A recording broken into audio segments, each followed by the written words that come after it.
What if your problem isn't that you're weak, but that you've been following the wrong wisdom for your pain? Some people find peace by letting go, others by learning to endure. And maybe, just maybe, you've been stuck somewhere in between. These days, we are flooded with advice. Be soft, be strong, surrender. Stay disciplined, let go, take control. But when you're overwhelmed, burnt out, and quietly breaking inside, none of these words feel like home. You try meditation, then motivation. You read about Buddhism one day, Stoicism the next. One says, detach. The other says, endure. And somewhere in the middle of those teachings, you're still unsure how to simply get through today. The truth is, both philosophies were born from pain. Both were created by people who lived through war, loss, and the messiness of being human. But they offered different paths forward. One told you to let go of control, identity, and even desire itself. The other told you to master yourself no matter what the world throws at you. This video isn't here to pick a side. It's here to explore both paths with honesty, with depth, and most of all with you. So let's begin this quiet journey, not to decide who's right, but to see which wisdom meets you exactly where you are. Section 1. When life hurts, let go or stay strong. Pain is universal, but what we do with pain depends on the path we walk. Buddhism tells us to release. Stoicism tells us to endure. So let's look at the same wound through both windows. 1. Pain is certain. Suffering is optional. Dhammapada. We all hurt. That's part of living. But Buddhism teaches that suffering, the clinging, the resistance, the inner struggle comes from our own minds. When we keep replaying the moment we were wronged or wish reality was different, that's when pain becomes a prison. This quote isn't asking you to ignore your hurt. It's asking you to sit beside it without letting it consume you. In fact, the American Psychological Association found that over 77% of US adults report chronic emotional stress, and nearly half say they often feel emotionally numb. Maybe peace doesn't mean escaping pain, just not feeding it anymore. You don't need to escape your pain, just stop turning it into punishment. 2. We suffer more in imagination than in reality. Seneca. To the Stoic, pain becomes unbearable only when our minds exaggerate it. It's not the event, it's the story we attach to it. We fear what might happen. We relive what already did. According to a 2023 Gallup study, 60% of Americans aged 18 to 44 report feeling trapped in anxious rumination, spiraling in thoughts they can't control. Seneca reminds us, your brain is powerful, but it's not always your friend. He doesn't say, don't feel. He says, don't spiral. And maybe, if we stop feeding fear with fantasy, we'll find the strength that silence often hides. 3. Let go of the past, let go of the future, let go of the present. The Buddha invites us to cross to the farther shore, a state beyond clinging. He tells us, even the present moment can become a trap when we try to grasp it too tightly. We try to be present the way we try to be productive, tense, rigid, perfect. But real presence feels like exhaling. This quote isn't a rejection of time. It's a return to rhythm. You don't have to be perfectly mindful. You just have to stop making each second a performance. 4. If you are distressed by anything external, the pain is not due to the thing itself, but to your estimate of it. Marcus Aurelius. Marcus doesn't tell us to avoid distress. He tells us to investigate it. Why does this bother me? What story am I telling myself right now? To the Stoic, perception is everything because we can't always change what happens, but we can always question our judgment of it. This isn't about ignoring reality. It's about reclaiming authorship over your inner dialogue. Sometimes your calm depends not on what's happening, but on how loudly you narrate it. Number 5, you only lose what you cling to. Dhammapada. Heartbreak, identity, a future you planned down to the detail. Loss hurts most when it feels like it took a part of you. But Buddhism says, maybe it wasn't yours to begin with. In a 2023 grief study, 63% of people said the hardest part of loss wasn't the event, it was losing the version of themselves tied to it. When we grip tightly to what used to define us, we suffer twice. This quote doesn't dismiss grief, it just reminds us, maybe it's time to stop tying your peace to what's already gone. A hand gripping sand tighter, only to watch more slip through. 6. Choose not to be harmed and you won't be. Epictetus. This quote often stings at first. It sounds like denial, like emotional numbness. But at its core, it's not about refusing to feel. It's about refusing to become the wound. The Stoic believes that true power lies in not letting external chaos become internal collapse. Picture it like armor, not to block the world, but to walk through it upright. And maybe, in some seasons, protection isn't resistance. It's wisdom forged through survival.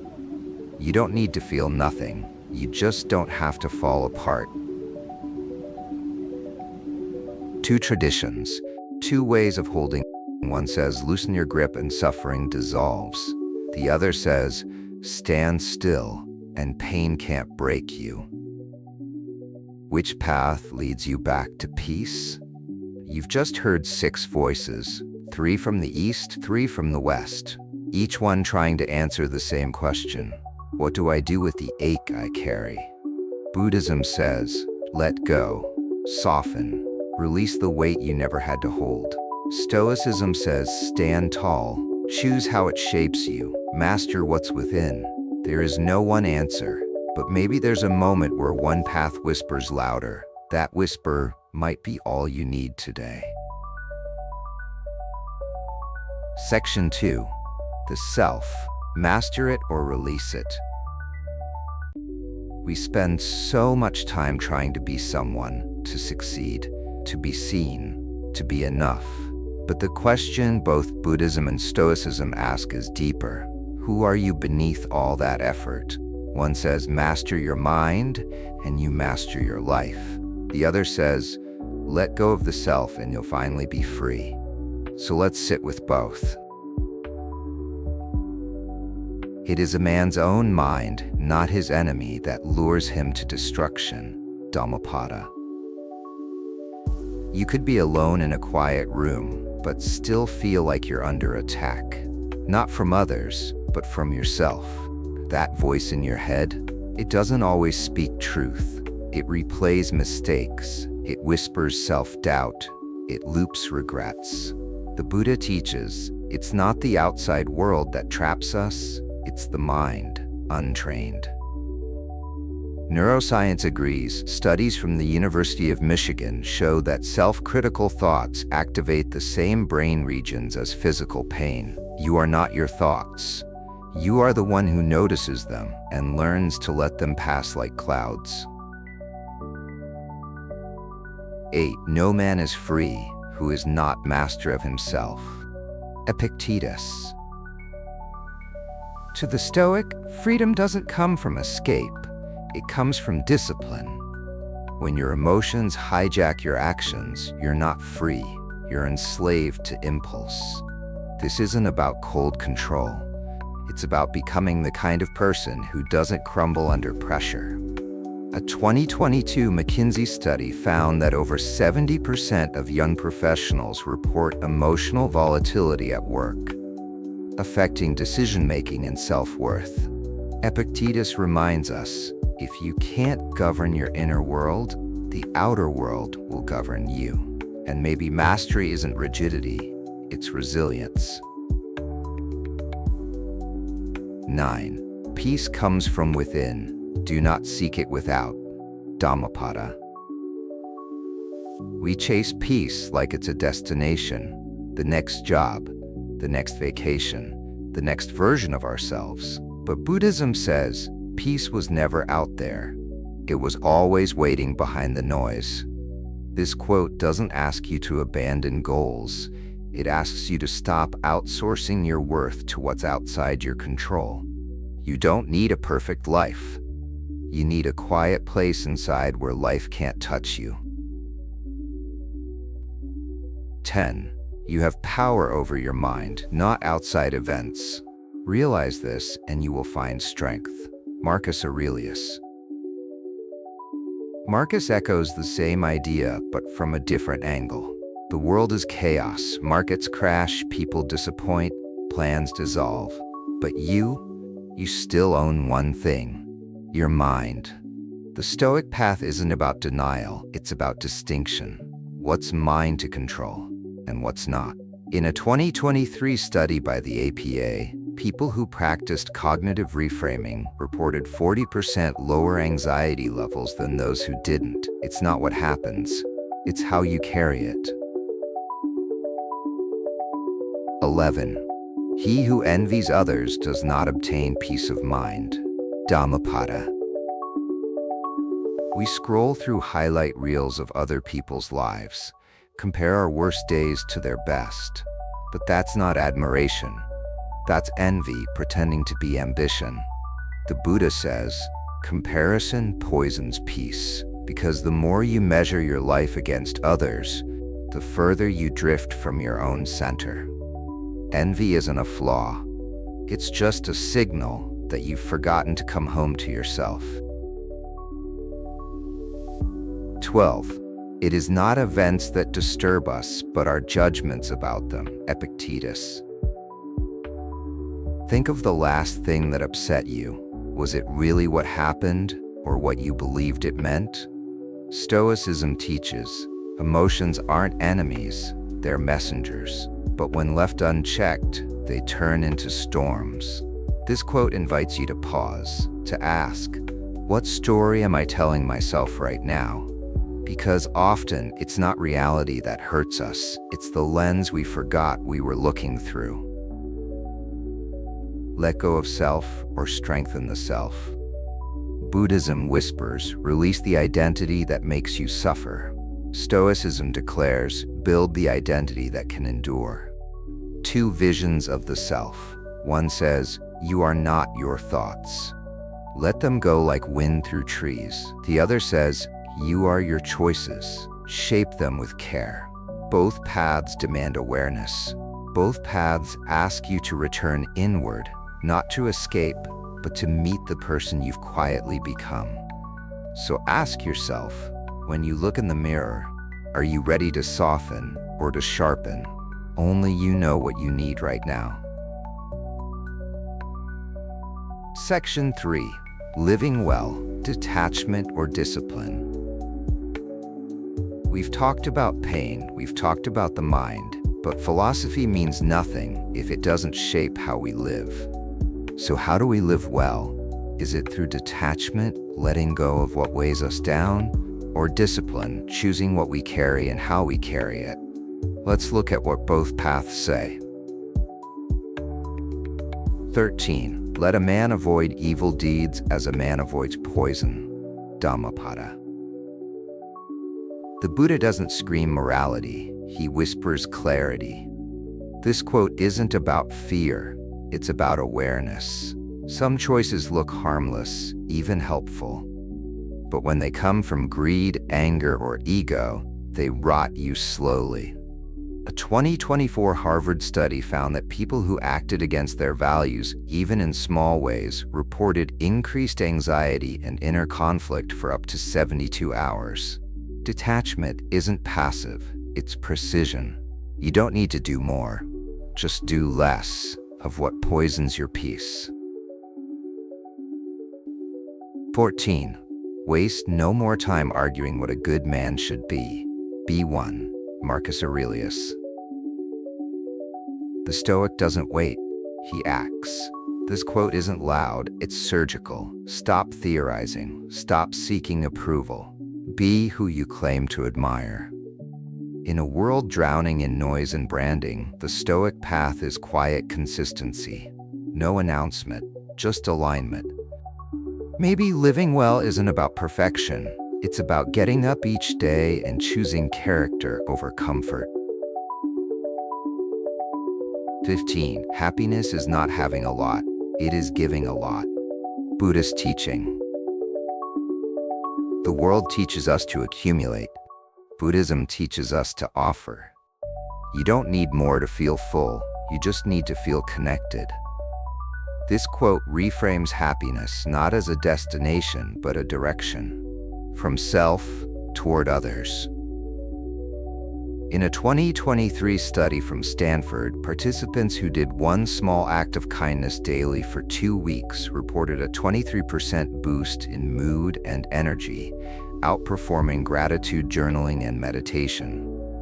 Maybe happiness doesn't come from what we hold, but from what we're willing to let go of.